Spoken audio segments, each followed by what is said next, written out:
In winter on Oak Island, the island is determined to keep its secrets hidden beneath layers of ice and snow. Kellyco representative Dave Spencer, fellow treasure hunters Gary Drayton, and the father and son team Bob and Robert Leonard are heading to the frozen swamp to collect more precise data than they collected last summer. The team is using the DeepMax X6, a high-tech metal detector equipped with a larger frame coil and mounted to a sled. The team is aiming to find metal objects up to 40 feet deep underground. The data collected can be analyzed in a three-dimensional map, which could indicate where items of interest and possibly treasure might lie. Rick Lagena, the team's leader, is relentless and has been able to get big numbers out there in the swamp, which is what they were hoping for. At the northern point of the swamp on property belonging to the family of Fred Nolan, Rick Lagena has just found a large wooden stake. This stake was carbon dated to the 1500s and was believed to be evidence of centuries-old survey markers used to plot out the boundaries in a massive construction project. Fred concluded that Oak Island was once actually two islands artificially joined together by means of the triangle-shaped swamp. Dan and Fred pulled one up together, cut the tip off, and sent it off to be carbon dated. The team is excited about the results and is cautious about getting too excited. They plan to go back and run the detector again to find out where they stand. The Oak Island team is determined to uncover the secrets of the island's past through metal detecting equipment and a meticulous approach to digging. The team is determined to find gold, silver, and other valuable historical artifacts hidden beneath the ice, and their efforts will continue to be crucial in the ongoing search for answers to the Oak Island mystery. Rick and Marty Lagena, who are investigating the mysterious triangle-shaped swamp on Oak Island. They find a survey stake that is corroborated and suggests that it may be man-made. The stake is preserved from the bottom, giving a sense of time and a sense of being old. Marty is impressed by the stake's appearance, and her skepticism level diminishes. The team is also invited to investigate the Oak Island legends about ghosts and curses. Rick and Marty take a 10x shot of the first stake, which looks like a skull. Linda Harry, a paranormal investigator, shares her experiences with the swamp and the mysterious aura it has.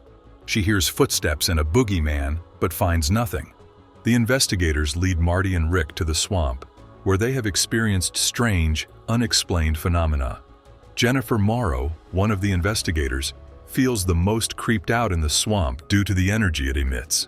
She is focused on the trees over there and believes that if something is buried on Oak Island, it should be left undisturbed. One of the little green lights on the swamp has 5 indicator lights that read electromagnetic. Some people believe that if something is buried on Oak Island, it is best left undisturbed. Jennifer feels uncomfortable and constantly looks over her shoulder, as if there is something watching behind her. The researchers have a hit on the K2 signal, which is a big one. They are curious about what the researchers encountered, and whether it could be just a simple mechanical malfunction. The swamp is a place where many people have experienced strange, unexplained phenomena, and the researchers are working to uncover the truth about the swamp's mysterious nature. The story revolves around Rick and Marty Lagena, who are trying to solve a 200-year-old mystery on Oak Island. They have invested too much time and money in this quest, but they are not satisfied with the results. Marty believes that if there is an Oak Island curse, it is located at the Oak Island swamp. They have gathered miles of data and conducted numerous tests, all indicating the presence of something strange beneath the acres of dark, brackish water. However, when the data is tested, the results are often inconclusive or disappear altogether. Marty is concerned that time is running out, and they should spend the remaining weeks exploring other potential treasure sites.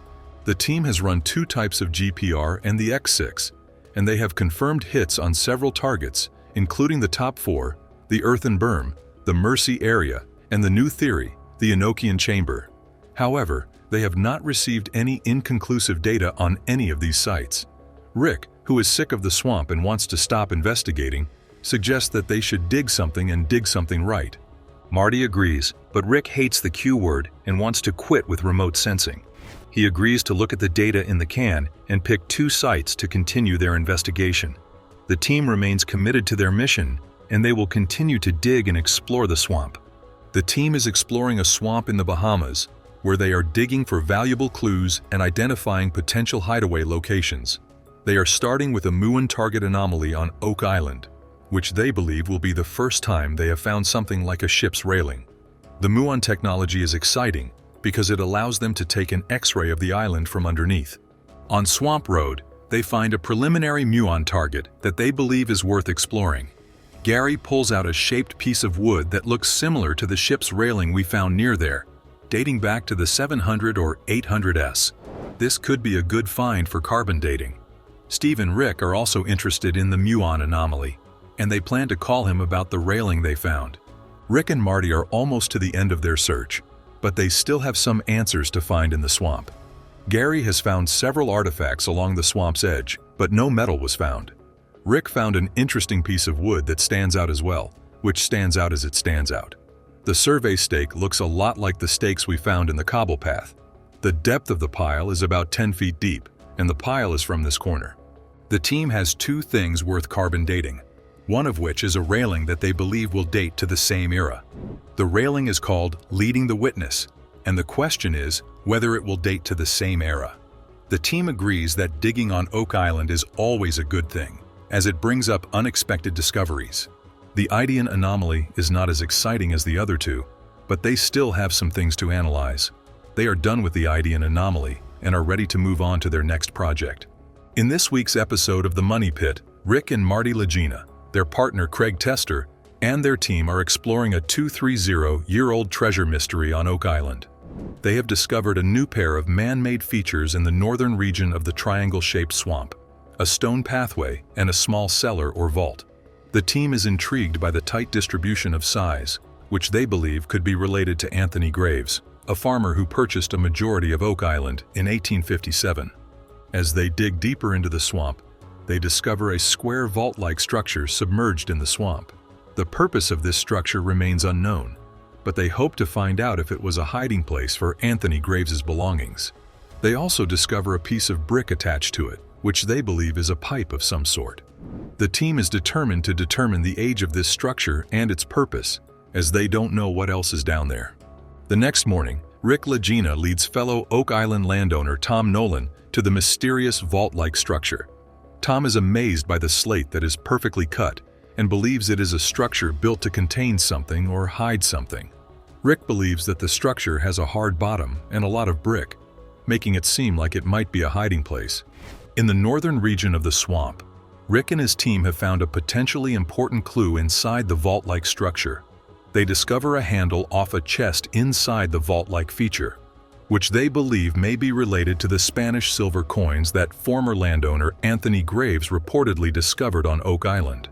The team is determined to uncover the truth about the mystery and its connection to the Spanish silver coins that were reportedly discovered on Oak Island. The team is exploring a swamp in Oak Island, New York, where they discovered a unique structure that has sparked many questions. They are determined to excavate the structure and discover what is at the bottom of it. They have a plan in place, but they are unsure of how to proceed. One of the items found is a hook that appears to be wrought iron, possibly built by Anthony Graves to safeguard a subsurface treasure he found. The team is excited about this discovery and hopes to find more answers in the next day. The team, including archaeologist Laird Niven and archaeometallurgist Emma Culligan, are working on a project that involves finding 3 items in the swamp. The first item is a wood grain-like structure on the handle, which is thought to be a crank. The second item is a pipe with a slight manganese content, which fits more towards the early to mid-1800s. The team is now looking at a feature and artifacts that predate Anthony Graves's occupation of the property. They are curious if they have uncovered a treasure vault in the swamp where former Oak Island landowner Anthony Graves reportedly discovered Spanish silver coins over 150 years ago. If so, who created it and what else might be buried deeper within it? The team believes that the purpose of this feature is related to Anthony Graves, as he used Spanish coin as his currency to buy his goods. They are determined to continue their exploration and uncover more clues about the structure and its history. The team is determined to find more answers and uncover more clues about the swamp's history and potential treasures.